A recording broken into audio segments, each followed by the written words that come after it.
السلام علیکم ورحمۃ اللہ تعالی وبرکاتہ۔ نحمدہ ونصلی ونسلم علی رسولہ الکریم، اما بعد فاعوذ باللہ من الشیطان الرجیم، بسم اللہ الرحمن الرحیم۔ ان اللہ وملائکتہ یصلون علی النبی یا ایھا الذین آمنوا صلوا علیہ وسلموا تسلیما۔ اللہم صلی علی سیدنا و مولانا محمد معدن الجود والکرم وآلہ الکرام وابنہ الکریم وبارک وسلم صلاۃ و سلاما علیک یا رسول اللہ صلی اللہ تعالی علیہ وسلم۔ تو اس سے پہلے والے بیان میں مزارات پختہ بنانا اور قبہ یعنی گنبد مینار وغیرہ بنانا، اور پھر مزارات پر پھول اور چادر ڈالنا، تو اس کو بیان کیا گیا اور اس کے جواز کی دلیلیں بھی پیش کی گئی۔ اب یہاں سے ہے زیارت قبور، قبروں کی زیارت کرنا۔ اب اس میں دونوں آ جاتا ہے، یعنی عام مومنین کی قبروں کی زیارت کرنا یعنی قبرستان جانا، یا اولیاء کرام کے مزارات کی زیارت کرنا، ان کے مزار پر حاضر ہونا۔ تو یہ ضمناً باتیں آ چکی ہے، عرس کے بیان میں بھی آ چکا، اور مزارات پر حاضری کا طریقہ بھی اس سے پہلے بیان کیا گیا۔ فرماتے کہ مزارات اولیاء پر جانا جائز اور سنت سے ثابت ہے، جیسے اس سے پہلے بیان کیا گیا کہ حضور پاک صلی اللہ علیہ وسلم خود شہدائے احد کے مزار پر تشریف لے جاتے تھے۔ وہ شہدائے کرام جو احد میں جنگ احد میں شہید ہوئے تھے، تو ان کے مزارات پر وہ حضور تشریف لے جاتے تھے۔ یہ احد پہاڑ ہے اور مدینہ منورہ سے قریب موجود ہے، اور اس کے دامن میں جو میدان ہے وہیں پر یہ شہدائے احد کے مزارات۔ اچھا، عجیب و غریب باتیں وہاں پر یہ دیکھنے کو ملتی ہے کہ ظاہر سی بات کہ جو شہداء کے مزارات ہیں وہاں حاضر ہونے میں جو برکت ہے وہ آس پاس کی خالی جگہ وہاں گھومنے پھرنے میں کوئی برکت نہیں۔ اچھا، ایسی سازشیں بھی کچھ اللہ بہتر جانے کہ یہ لوگوں کو بہکانے کے لیے کہ لوگ وہاں نہ جائیں، دوسری جگہ جائیں۔ اب ایسا وہاں پہ مشہور کر دیا، وہ ٹیلہ جو بنا ہوا، جنگ احد کا واقعہ آپ نے سنا ہو، تو اس میں یہ بات تھی کہ حضور پاک صلی اللہ علیہ وسلم نے حضرت عبداللہ ابن جبیر کو کچھ تیر انداز صحابہ اکرام کا ایک دستہ دیا اور کہا کہ تم سب یہ پہاڑ کی چوٹی پر چلے جاؤ، چھوٹا سا پہاڑ ہے، اور جب تک میں نہ کہوں وہاں سے ہٹنا مت، چاہے ہم جیت جائیں یا ہار ہو، وہیں پر کھڑے رہنا۔ حضرت عبداللہ ابن جبیر رضی اللہ تعالیٰ عنہ اور ان کے ساتھی جو جس پہاڑ پہ کھڑے ہوئے تھے، جس ٹیلے پر کھڑے ہوئے تھے، وہ ٹیلہ آج بھی موجود ہے۔ تو بہرحال وہ تو جنگ کا تو ایک لمبا واقعہ ہے۔ تو جب وہاں پہنچتے ہیں تو وہ پہلے ہی سے لوگ آواز دینا شروع کرتے، یہ وہی ٹیلہ ہے جہاں پہ وہ تیر انداز کھڑے تھے۔ تو اب کیا ہوتا ہے، سب اسی کے چکر میں اور اسی کی فکر میں کہ چلو اس پر چڑھیں، اب اسی ٹیلے پہ چڑھنے لگ جاتے ہیں۔ اب وہاں پہ تو ظاہر سی بات ہے کہ نارمل جیسے دوسرے پہاڑ ہوتے ہیں ویسے ایک پہاڑ ہے، وہ ایک ٹیلہ ہے، اوپر جا کر کیا کر لیں گے، یہاں سے دکھ ہی رہا ہے، وہ نیچے سے بھی دکھ رہا ہے وہ۔ اب اس میں ہوتا کیا ہے کہ وہ وہاں چڑھنے اترنے میں ان کا پورا وقت ختم ہو جاتا ہے۔ اگر پرسنلی گئے ہیں تو ان کے پاس پورا ٹائم ہوتا ہے، لیکن آپ بس میں گئے ہیں یا ٹور کے تھرو گئے ہیں تو ان کے پاس مخصوص وقت ہوتا ہے، محدود وقت ہوتا ہے کہ آپ کے پاس آدھا گھنٹے کا ٹائم یا 1 گھنٹے کا ٹائم ہے۔ اب وہ ٹیلے میں چڑھنے اترنے میں ہی آدھا گھنٹہ اور 1 گھنٹہ نکل جاتا ہے، تو شہداء کے مزار پر حاضر ہی نہیں ہو پاتے۔ یہ کوتاہی اور یہ لاپرواہی لوگوں سے ہوتی ہے۔ تو سب سے پہلے وہاں جو اصل چیز ہے جو شہداء احد ان کے مزار پر حاضر ہوں، کہ ان کے مزار پر تو حضور بھی حاضر ہوا کرتے تھے، اور وہیں پر حضور کے چچا حضرت امیر حمزہ سید الشہداء جن کو کہا جاتا ہے، ان کا بھی مزار، تو وہاں کیسی برکتیں ہوگی، تو پہلے وہاں پہ حاضر ہونا چاہیے۔ یہ اگر لوگ سن رہے ہوں اور اگر کوئی جانے کا ارادہ رکھتے ہیں، اللہ سب کو توفیق عطا فرمائے، عمرہ کرنے کی، حج کرنے کی، بار بار زیارت نصیب فرمائے، تو وہاں جائیں تو اس بات کا خیال رکھیں، کیونکہ مقدس مقامات ہیں، وہ برکت والی جگہ ہوتی ہیں، تو پہلے وہاں پر حاضر ہوا جائے۔ تو حضور خود وہاں پر تشریف لے جاتے تھے، جیسا کہ حدیث پاک میں ہے کہ بے شک نبی پاک صلی اللہ علیہ وسلم ہر سال شہدائے احد کے مزارات پر تشریف لے جاتے۔ مزید ترمذی شریف کی روایت میں کہ رسول اللہ صلی اللہ علیہ وسلم نے ارشاد فرمایا کہ میں نے تم کو قبروں کی زیارت سے منع کیا تھا، تو اب محمد صلی اللہ علیہ وسلم کو اجازت دے دی گئی ہے اپنی والدہ کی قبر کی زیارت کی، لہٰذا تم بھی قبروں کی زیارت کرو، بے شک وہ آخرت کی یاد دلاتی۔ یعنی پہلے خود حضور کو بھی یہ اس سے منع کیا گیا تھا قبروں کی زیارت سے، اس میں کچھ حکمت رہی ہوگی، لیکن بعد میں خود حضور کو بھی اجازت مل گئی، اور حضور نے اپنے صحابہ کو بھی اجازت دی اور ایمان والوں کو اجازت دی کہ وہ قبروں کی زیارت کریں، اور اس کا ایک مقصد بھی بیان کیا کہ قبر کی زیارت کرنے سے کیا ہوتا ہے، آخرت کی یاد تازہ ہوتی ہے۔ ابھی جیسے ہم قبرستان میں پہنچے ہیں، وہاں پر ہمارے مرحومین ہیں، ہمارے رشتہ داروں کی قبریں ہیں، اور دادا نانا یا جن کے والدین انتقال کر گئے تو ان کی قبریں ہیں، تو وہاں پہنچے تو ہمیں یہ تصور کرنا بھی چاہیے کہ یہ بھی تو کبھی کسی وقت زندہ تھے، زمین پر چلتے پھرتے تھے، کھاتے پیتے تھے، وہ بھی زندگی گزار رہے تھے، لیکن آج ان کا انتقال ہو چکا اور وہ قبر کے اندر ہے، زمین کے نیچے۔ تو یہ غور کریں اور یہ سوچیں کہ ہمیں بھی مر کر قبر میں جانا ہے۔ جب یہ تصور ذہن میں آئے گا تو ہم ہمارے دل میں اور یوں سوچیں کہ ہمارے ذہن میں یہ بات بیٹھ جائے گی کہ دنیا کوئی حیثیت نہیں رکھتی، اصلی زندگی جو ہے وہ مرنے کے بعد کی زندگی ہے، آخرت کی زندگی، تو اس کے لیے ہمیں تیاری کرنی چاہیے۔ یہ تصور پیدا ہوگا اور اس سے آخرت کی یاد تازہ ہوگی، تو یہ ذہن میں رکھنا چاہیے۔ تو یہ عام مومنین کی قبروں پر جائے تو وہاں پر یہ ہوتا ہے اور اس کا یہ مقصد۔ لیکن مزار پر جائیں تو وہاں جانے سے ہمیں کیا حاصل ہوتا ہے اور وہاں جانے کا مقصد کیا ہوگا؟ تو اسی کو کہتے ہیں کہ مزارت پر جانے سے کیا حاصل ہوتا ہے۔ جواب: مزارات و قبور کی زیارت کرنے سے دنیا سے بے رغبتی پیدا ہوتی ہے اور آخرت کی یاد آتی ہے۔ حدیث پاک میں ہے کہ سیدنا بریدہ رضی اللہ تعالیٰ عنہ سے روایت ہے کہ سرکار مدینہ صلی اللہ علیہ وسلم نے ارشاد فرمایا کہ میں نے تمہیں قبروں کی زیارت سے منع کیا تھا، اب زیارت کرو، کیونکہ یہ دنیا میں بے رغبتی اور آخرت کی یاد پیدا کرتی ہے۔ لیکن یہ دیکھیں، اس کا مطلب یہ نہیں کہ عورتوں کو بھی اجازت مل گئی، نہیں، عورتوں کو اجازت ہے، ان کے لیے بھی جائز ہے، مزارت پر جا سکتی ہیں، وہ بھی قبروں پر جا سکتی ہیں، لیکن ان کو فتنے کی وجہ سے روکا گیا کہ مرد بھی وہاں پر موجود ہوں گے، یہ بھی پہنچیں گے تو فتنہ ہوگا، مرد عورتوں کے اختلاط کی وجہ سے، اس وجہ سے ان کو منع کیا گیا۔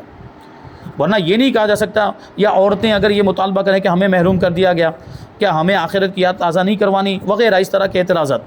تو نہیں، یہ آخرت کی یاد تازہ کرنا یہ کچھ اتنا ضروری نہیں ہے، یہ دوسرے کاموں سے، دوسرے امور اور دوسری چیزوں کے ذریعے بھی آخرت کی یاد تازہ کی جا سکتی ہے۔ صرف قبروں کی زیارت کے ذریعے ہی آخرت کی یاد تازہ ہوگی ایسا نہیں، جبکہ اگر وہ گئیں وہاں پر اور مردوں کے ساتھ اختلاط ہوا تو جو گناہ ہوں گے وہ اس سے بڑھ کر ہوں گے اور اس کا جو وبال ہے وہ اس سے خطرناک ہوگا، اس لیے ان کو منع کیا جاتا ہے۔ آگے سوال ہے کہ کیا مزار کا بوسہ لے سکتے ہیں، مزار کو چوم سکتے ہیں؟ جواب: زیارت کرنے والوں کو مزار کا بوسہ نہیں لینا چاہیے، علماء کا اس میں اختلاف ہے، یعنی بعض لوگ جائز کہتے ہیں، بعض لوگ ناجائز کہتے ہیں، لہٰذا اس سے بچنا ہی بہتر ہے، اور اسی میں ادب بھی زیادہ ہے، ادب کا تقاضا بھی ہے کہ آدمی دور کھڑا رہے، یعنی جو عظیم شخصیت ابھی ظاہری طور پر ظاہری زندگی میں ہمارے سامنے موجود، تو ان کے روب و دبدبے کی وجہ سے ہم کیسے دور کھڑے رہتے ہیں، تو جو اللہ کے ولی زمین کے نیچے آرام فرما ہے تو ان کا بھی تو ویسا ادب و احترام ہونا چاہیے، تو بوسہ نہیں لینا چاہیے۔ سوال: مزار پر حاضری کا طریقہ کیا ہے، جو میں نے اس سے پہلے مختصر طور پر بیان کیا تھا، اسی کو یہاں پھر سے تفصیل سے بیان کرتے ہیں کہ اعلیٰ حضرت امام احمد رضا خان رضی اللہ تعالیٰ عنہ مزارات پر حاضری کی تفصیل یوں ارشاد فرماتے ہیں کہ مزارات شریفہ پر حاضر ہونے میں پائنتی کی طرف سے جائے، یعنی جس طرف اللہ کے ولی کے پاؤں ہیں ادھر سے جائے، اور کم از کم 4 ہاتھ کے فاصلے پر مواجہہ میں کھڑا ہو، مواجہہ میں کھڑا ہو یعنی جس طرف اللہ کے ولی کا چہرہ ہے ادھر کھڑا ہو، مزار کی طرف رخ کر کے، تو ایسی صورت میں اس کی پیٹھ قبلے کی طرف ہو جائے گی، اور متوسط آواز میں، یعنی درمیانی آواز بہت زیادہ بلند بھی نہیں ہونی چاہیے اور بہت آہستہ بھی نہیں، درمیانی آواز، اور با ادب سلام عرض کرے، درمیانی آواز میں با ادب سلام عرض کرے، اور کیا کہے؟ السلام علیکہ یا سیدی ورحمۃ اللہ وبرکاتہ، پھر درود غوثیہ 3 مرتبہ، الحمد شریف 1 بار، آیت الکرسی 1 بار، سورہ اخلاص 7 بار، سورہ اخلاص مطلب قل هو اللہ احد، پھر درود غوثیہ 7 بار، اور وقت فرصت دے تو سورہ یاسین اور سورہ ملک بھی پڑھ کر اللہ پاک سے دعا کرے کہ الہی اس قراءت پر یعنی اس پڑھنے پر مجھے اتنا ثواب دے جو تیرے کرم کے قابل ہے، نہ کہ اتنا جو میرے عمل کے قابل ہے، اور اسے میری طرف سے فلاں بندے خدا کو نظر پہنچا، یعنی جن بزرگوں کو، اللہ کے ولیوں کو، نیک بندوں کو، صالحین کو اور مرحومین کو ایصال ثواب کرنا چاہتے ہیں ان کا نام لے، پھر اپنا جو مطلب جائز اور شرعی ہو، جو مقصد ہے وہاں پہ جو مراد لے کر گئے، اور وہ مراد جائز ہونی چاہیے، ناجائز کام کے لیے ہم دعا نہیں کر سکتے، اور ناجائز کام کے لیے اللہ کے ولیوں کی بارگاہ میں یہ وسیلہ لے نہیں سکتے، کیونکہ ناجائز کام کے لیے دعا کرنے کا کیا مطلب ہوا؟ ناجائز کام سے تو بچنے کا حکم ہے، تو جو جائز کام ہو اور شرعی اعتبار سے جو درست ہو اس کے لیے دعا کرے، اور صاحب مزار کی روح کو اللہ پاک کی بارگاہ میں اپنا وسیلہ قرار دے، پھر اسی طرح سلام کر کے واپس آئے، مزار کو نہ ہاتھ لگائے نہ بوسہ دے، اور طواف تو بالاتفاق ناجائز ہے، طواف کرنا جائز نہیں ہے، اور سجدہ کرنا حرام ہے، اس سے پہلے میں نے عرض کیا تھا کہ سجدہ کرنا حرام ہے. کون سا؟ یہ بھی سجدہ تعظیمی. معاذ اللہ اگر کوئی سجدہ تعبدی کرتا ہے یعنی عبادت والا سجدہ کرتا ہے تو مشرک ہو جائے گا. حالانکہ کوئی بھی سنی مسلمان سجدہ تعبدی کرتا ہی نہیں ہے، کیونکہ کوئی بھی آپ کسی بھی عام مومن کو بھی، کم سے کم جانکاری رکھنے والے کو بھی آپ پوچھ لیں کہ کیا آپ اللہ کے ولی کو خدا مانتے ہو؟ کہے گا نہیں ہم خدا نہیں مانتے، ہم تو ان کو اللہ کا محبوب بندہ مانتے ہیں. تو بہرحال پہلے تو وہ سجدہ کرتے ہی نہیں ہیں، اور اگر کہیں کوئی جاہل اگر سجدہ کرتا ہے تو وہ دلیل نہیں ہے، کیونکہ ہمارے مسلک میں تو ہمارے امام نے تو یہ فرمایا کہ سجدہ کرنا حرام ہے، سجدہ تعظیمی کرنا حرام ہے. ہاں کبھی وہ چوکھٹ چومنے میں اور اس طرح کی کچھ چیزوں کو مطلب چومنے میں وہ سجدے والی کیفیت ہو جاتی ہے، تو وہ بھی نہیں ہونا چاہیے، اس سے بھی بچنا چاہیے. دیکھنے والوں کو بھی ایسا نہیں لگنا چاہیے کہ یہ سجدہ کر رہے ہیں. تو یہ تو بدگمانی ایک تو پیدا ہوگی، پھر یہ کہ ہمارے مخالفین کو اعتراض کرنے کا موقع ملے گا. تو یہ چیزیں ہیں، ان کے تعلق سے احتیاط کرنی چاہیے. اب یہاں پہ نظر و نیاز کا بیان، نظر و نیاز کھانا وغیرہ تیار کرتے ہیں، شیرینی وغیرہ، اور ایصال ثواب کیا جاتا ہے، اور پھر وہ نیاز کو تقسیم کیا جاتا ہے. یا جو منت مانی جاتی، منت جو مانی جاتی ہے یہ بھی ہوتا ہے. جیسے کہ وہ نہیں عام طور پر کہ اگر میرا یہ کام ہو گیا تو درگاہ پہ ناریل چڑھاؤں گا.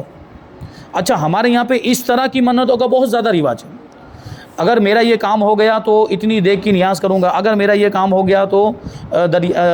درگاہ پہ پھول چڑھاؤں گا وغیرہ، اس طرح کی منتیں ہوتی ہیں. جبکہ حقیقت میں منت کیسی ہونی چاہیے؟ یعنی جو اچھی منت یا جو شرعی منت جس کو کہیں اور جس میں ثواب بھی ہے اور آدمی کا کام بھی بن جائے، وہ منت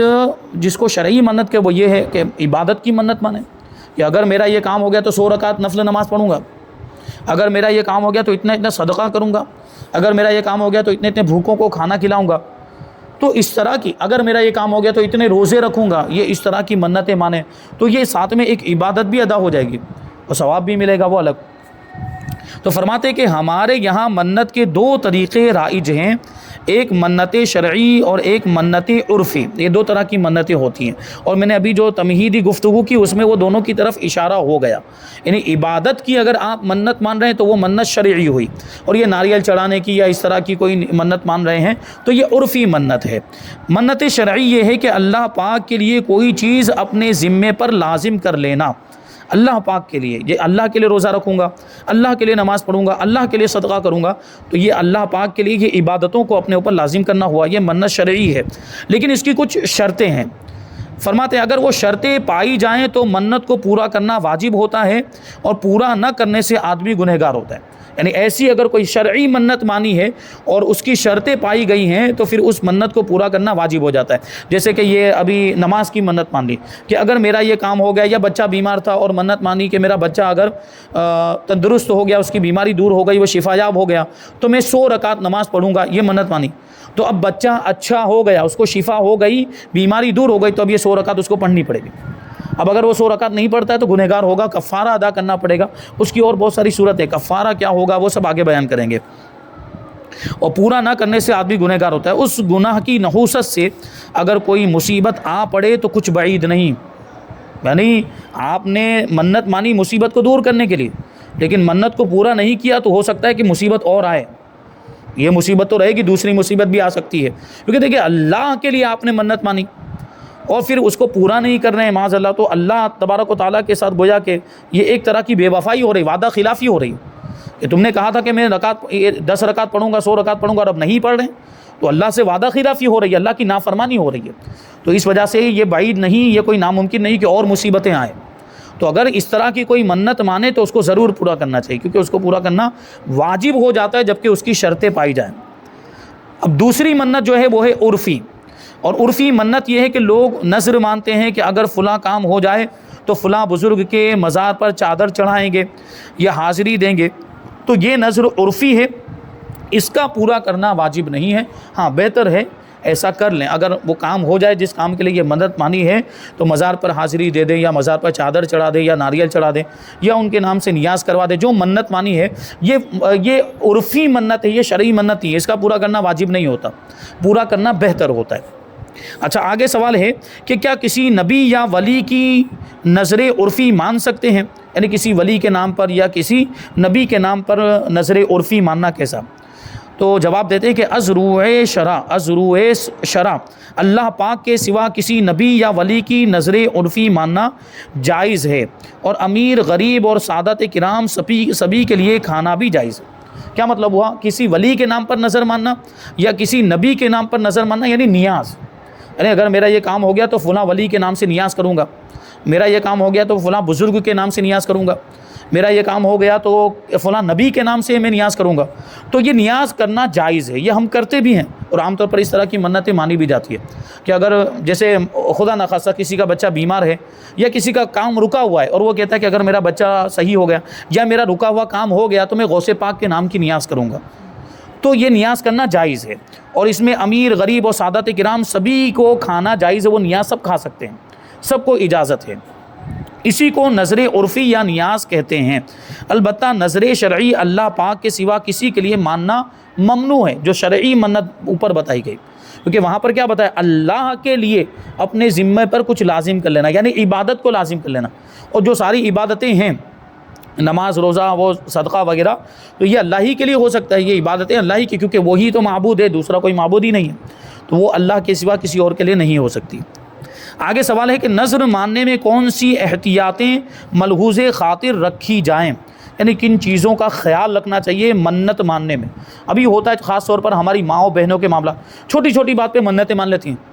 تھوڑا کچھ ہو گیا تو منت، اب اس کو پورا کرنے کا جب مسئلہ آتا ہے تو اب اتنی مشکل قسم کی انہوں نے منت مان لی ہوتی ہے کہ اب پورا کرنے کے بارے میں سوچنا پڑتا ہے ان کو کہ اب اس کو کیسے پورا کریں۔ تو منت مانتے وقت سوچنا چاہیے تھا کہ یہ منت مانے کہ نہیں اتنی مشکل والی، اور پھر اب وہ شرعی منت ہے تو پھر اس کو پورا بھی کرنا پڑے گا۔ جیسے مان لو ابھی انہوں نے منت مان لی کہ پورے مہینے کا روزہ رکھیں گے، اب وہ پورے مہینے کے روزہ رکھنے میں مشکل پیش آئے گی، انہوں نے منت ماننے سے پہلے ان کو سوچنا چاہیے کہ تھوڑی آسان والی منت مانیں۔ بہرحال اس میں کچھ احتیاطیں ہیں۔ جواب، اس بارے میں صدر الشریعہ بدر الطریقہ علامہ مفتی محمد امجد علی اعظمی رحمۃ اللہ تعالی علیہ فرماتے ہیں کہ مسجد میں چراغ جلانے یا طاق بھرنے یا فلاں بزرگ کے مزار پر چادر چڑھانے یا 11ویں کی نیاز دلانے یا غوث اعظم رضی اللہ تعالیٰ عنہ کا توشہ یا شاہ عبد الحق رحمۃ اللہ تعالی علیہ کا توشہ کرنے یا حضرت جلال بخاری رحمۃ اللہ تعالی علیہ کا کونڈا کرنے یا محرم کی نیاز یا شربت یا سبیل لگانے یا میلاد شریف کرنے کی منت مانی تو یہ شرعی منت نہیں، یہ عرفی منت ہے،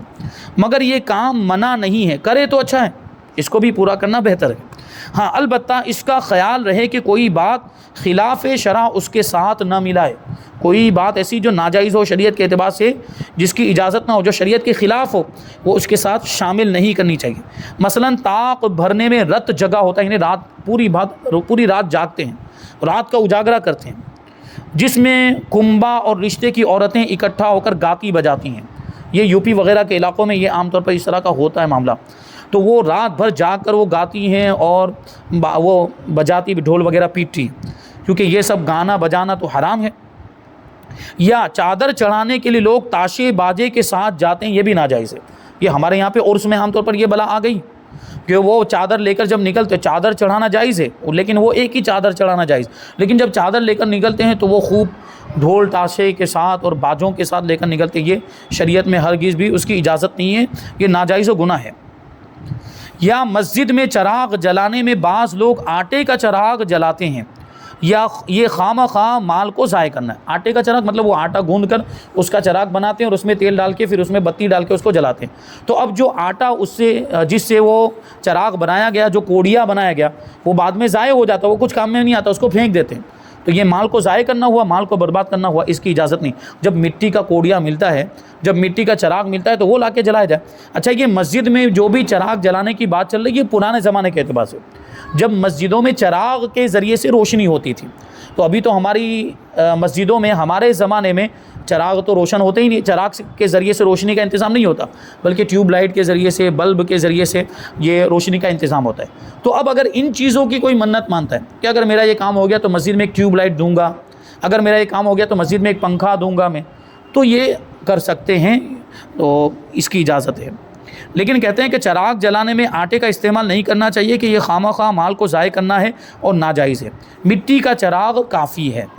اور گھی کی بھی ضرورت نہیں، مقصود روشنی ہے وہ تیل سے بھی حاصل ہے، میں تیل ڈالنے سے بھی چراغ جلے گا، تو اس میں گھی ڈالنے کی اب ضرورت ہی نہیں ہے۔ رہا یہ کہ میلاد شریف میں فرش و روشنی کا اچھا انتظام کرنا، میلاد شریف میں وہ بچھانے کے لیے بھی اچھی اچھی دریاں لائی جاتی ہیں، اور میلاد شریف میں بھی روشنی کا اور مزید اہتمام ہوتا ہے، یعنی یہ عام طور پہ ٹیوب لائٹ کی تو روشنی ہوتی ہے، اور بھی زیادہ روشنی کا انتظام کیا جاتا ہے۔ اور مٹھائی تقسیم کرنا یا لوگوں کو بلاوا دینا یعنی دعوت دینا، اور اس کے لیے تاریخ مقرر کرنا کہ فلاں فلاں دن ہمارے گھر پر میلاد شریف کی محفل رکھی گئی ہے تو آپ تشریف لائیے گا، تو یہ تاریخ مقرر کرتے ہیں یہ آسانی کے لیے۔ اور پڑھنے والوں کا خوش الہانی سے پڑھنا یعنی اچھی آواز میں پڑھنا، وہ اچھے نعت خوانوں کو بلایا بھی جاتا ہے، اچھی آواز سے پڑھنے والے، وہ کمیٹی والے بھی ہوتے ہیں، میلاد کمیٹی والے ہوتے ہیں، ان کو بلایا جاتا ہے،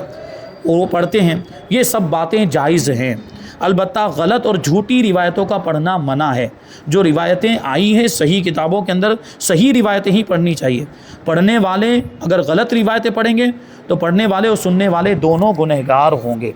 تو یہ نیاز وغیرہ کا اہتمام کریں یا محفل میلاد شریف کریں تو ان باتوں کا لحاظ کرنا چاہیے اور یہ ساری احتیاطیں رکھنی چاہیے۔ بہرحال یہاں پر نظر و نیاز کا بیان مکمل ہوا۔ اب یہاں سے تبرکات کا بیان، تبرکات جیسے بال مبارک، حضور کا جبہ مبارک، حضور کا امامہ شریف، عصا مبارک، یہ جو حضور سے نسبت یا کسی بزرگ سے نسبت رکھنے والی چیز تو ان کو تبرکات کہا جاتا ہے۔ تو ان کی تعظیم کا کیا حکم ہے اور ان سے برکت حاصل کرنے کا کیا حکم ہے، اہل سنت و جماعت کا مذہب کیا ہے اور عقیدہ کیا ہے، انشاءاللہ وہ آنے والے بیان میں اور آنے والے درس میں ہم شامل کریں گے۔ اللہ تبارک و تعالیٰ کی بارگاہ میں دعا ہے کہ جو کچھ بھی بیان ہوا اس پر ہم سب کو عمل کرنے کی توفیق عطا فرمائے۔ وما علینا الا البلاغ۔ السلام علیکم۔